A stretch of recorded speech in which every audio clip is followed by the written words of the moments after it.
The USS Federation. Maybe you're looking at that saying, USS Federation? Oh my goodness.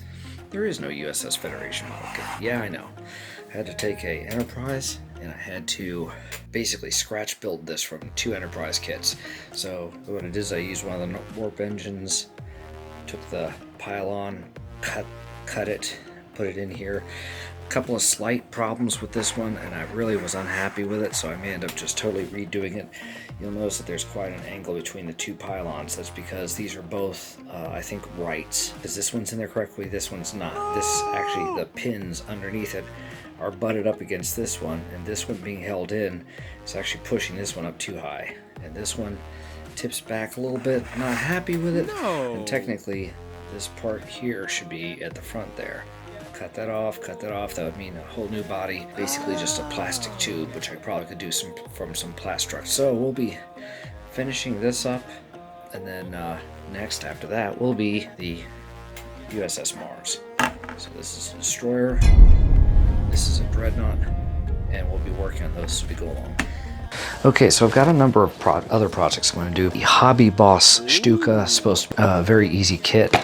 I'm probably going to end up doing the Ukrainian.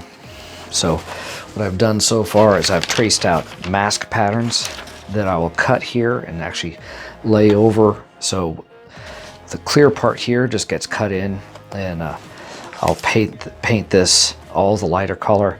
Then I cut the clear parts out and I put them over here, and then I'll spray paint the darker pattern over it. And so there's a technique you use where you actually lift this slightly off of the plane, and it causes it to have a slightly fuzzier outline instead of a sharp outline, which looks much better. Very easy to make kit. So as you can see from the parts, so this one shouldn't take too long. Then I'll end up weathering it, putting in grease and etc. So this is one of the next ones I'll work on. The A-10 Warthog by Academy.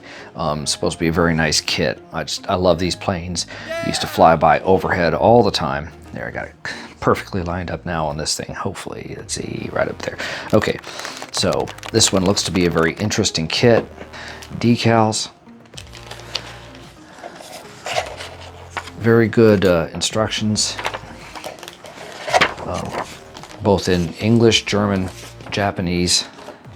Shigataka 9, ne? So this will be one of the next ones I'll be working on. And again, this is what I was talking about earlier when I was younger. This is almost the right color, so you probably could just build this without painting it, but I'm not going to be doing that. I'm going to paint this and weather it. So that's another one coming up. Ooh. The German Hanamag by Tamiya. I love Tamiya kits. Some people don't love Tamiya. I love them. That's one I'm going to be building shortly. The Red Baron's triplane, the Fokker by Revell. Very easy kit. Wanted to spend, a small amount of money just to build this. So I basically bought what was on sale right now, which is kind of why getting these from Hobby Link. So the whole thing is red. Obviously going to need a lot of painting for that. So this is going to mean getting out my airbrush. Not happy with my airbrush. I'm probably going to end up having to upgrade it. We'll be talking about that in another video shortly. The Trumpeter Bismarck. Ooh. Okay, this is, when I got the Bismarck kit when I was a kid, it was like $18 or $19, and it was, now getting the same kit I think is like $149 or something like that. So I have this now. This is going to be one of the ones I can't wait to build. This one's going to be very fun. So some new things that I've got to help me with this is I got the sanding sticks finally, because I've been doing everything by now just with kind of taking a hobby knife and cutting at the plastic to kind of smooth it out. It hasn't worked too well. So this is going to be one of the kits I'll be working on shortly. Current projects. This is one of the Tamiya dinosaur kits. I just did this with a brush. I'm not happy with it. I mean, there is an awful lot of body filler you have to do on this, as you can see. So I need to use my sanding sticks and sand all that. There's a lot of flashing on these kits. Okay, Stegosaurus. This kit, I'm loving it. But the only problem is I don't like what I did with this.